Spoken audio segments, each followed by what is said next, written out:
Era muy, muy sagrado el mueble.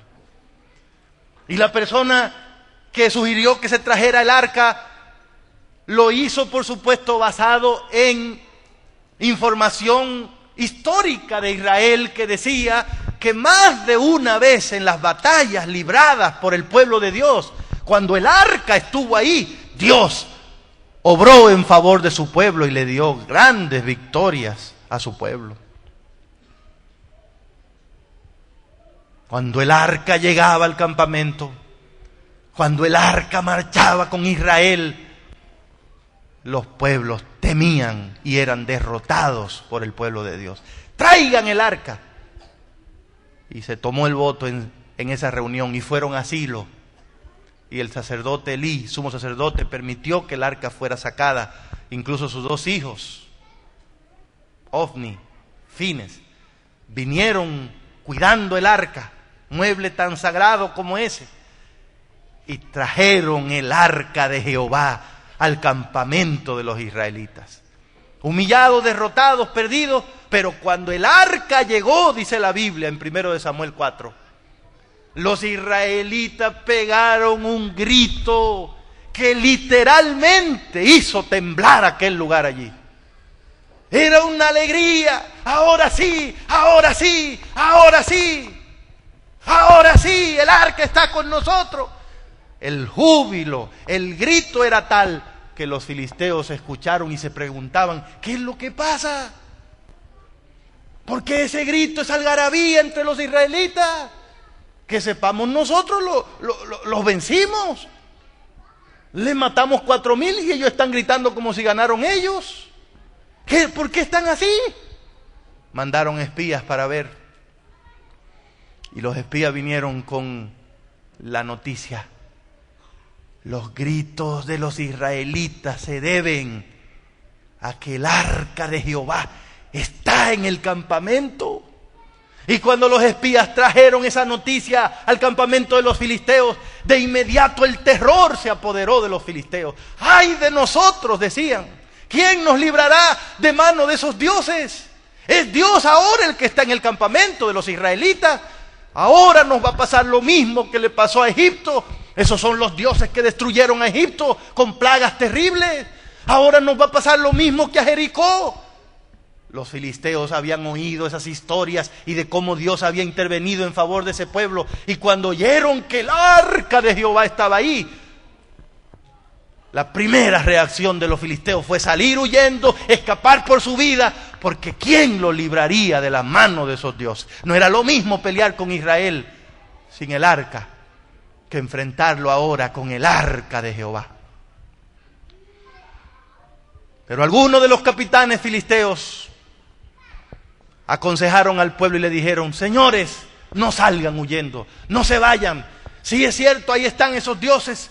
Sí es cierto, yo dudo que podamos ganar, pero aún así, luchemos como hombres.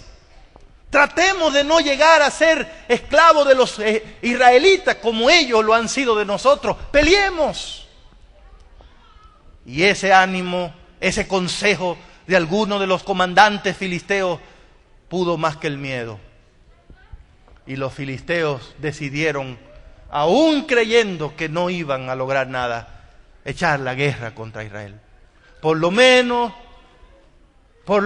dijeron ellos, para que digan que aquí corrió, que digan que aquí murió. Cualquier día es bueno para morir. Vamos a morir como quiera, pero vamos. Y ahí venía Israel ahora. El arca, los sacerdotes, Jehová con nosotros. Y los filisteos de aquel lado dispuestos a morir. ¿Qué pasó? 1 Samuel 4 dice en el verso número 10: pelearon pues los filisteos e Israel, ¿qué pasó? Fue vencido. Cada cual huyó a su tienda. Y hubo una muy grande mortandad Pues cayeron de Israel, ¿cuántos? 30,000 hombres. Con el arca, con la presencia de Dios ahí, la humillada fue más grande. Sin el arca le mataron ¿cuánto? 4,000. Ahora con todo y el arca y los gritos, ¿cuánto le mataron? 7 veces más que la primera vez. Un desastre total.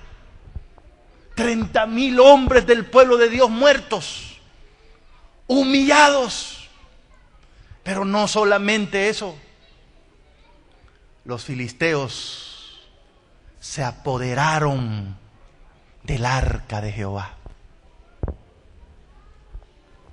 Y en el afán por apoderarse del arca, mataron a los 2 hijos del sumo sacerdote, a a Fines y a Ofni. Y se llevaron el arca de Jehová, lo más sagrado que había en Israel. Un hombre de la tribu de Benjamín salió huyendo, lleno de tierra, sucio. Llegó hasta allá, hasta el pueblo, para dar la noticia de la desgracia. Allá estaba el viejo Elí, el sumo sacerdote, sentado en una silla en el camino esperando noticia, el corazón en la mano, porque ese mueble no había salido de ahí. Y él lo dejó ir con sus hijos y estaba temblando, asustadísimo de lo que podía pasarle a ese mueble. La noticia llegó. El hombre le dijo, nos destruyeron, hubo una gran mortandad. Y le dijo más, tus 2 hijos murieron. Y le dijo más, y el arca de Jehová fue tomada. Cuando él le dijo eso a este viejo de 98 años ya, ciego totalmente y con un sobrepeso enorme, sentado en una silla, la noticia no la soportó. Y Elí cayó hacia atrás y se golpeó en la nuca y quedó también muerto en el acto. Para colmo de los males de ese día, la esposa de uno de los hijos de Fines, que estaba embarazada, próximo a dar a luz, cuando le llegó la noticia de que había muerto su esposo, su cuñado y su suegro, y que el arca fue tomada, le salieron de inmediato los dolores de parto y dio a luz un hijo. Pero en el proceso de dar a luz también murió la esposa del sacerdote. Pero antes de morir, le puso un nombre a ese hijo.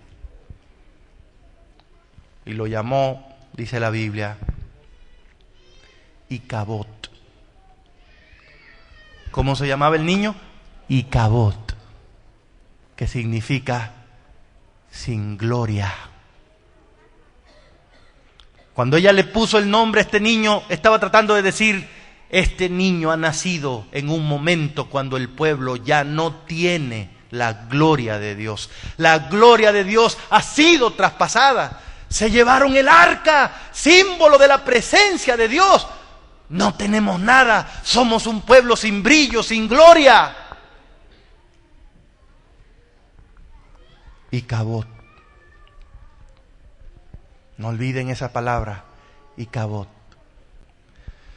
¿Qué fue lo que pasó ese día, hermanos? Que el pueblo de Dios tuvo una derrota tan grande. ¿Qué fue lo que pasó? Porque nosotros somos el Israel espiritual y esas historias están contadas en la Biblia para nuestra enseñanza, para que no repitamos los mismos errores. ¿Qué fue lo que pasó? Que aún con el símbolo de la presencia de Dios en medio de ellos, el pueblo de Dios tuvo una humillación tan grande, una derrota tan grande. Usted no podrá entender lo que se narra en el capítulo 4 a menos que no lea un par de cosas que se dicen en el capítulo 3, para que usted entienda lo que estaba pasando en ese momento cuando al pueblo de Dios le ocurrió esa desgracia. Y lo vamos a ver para que Dios nos ayude a que esas cosas no vuelvan a repetirse en esta iglesia adventista de Charlotte.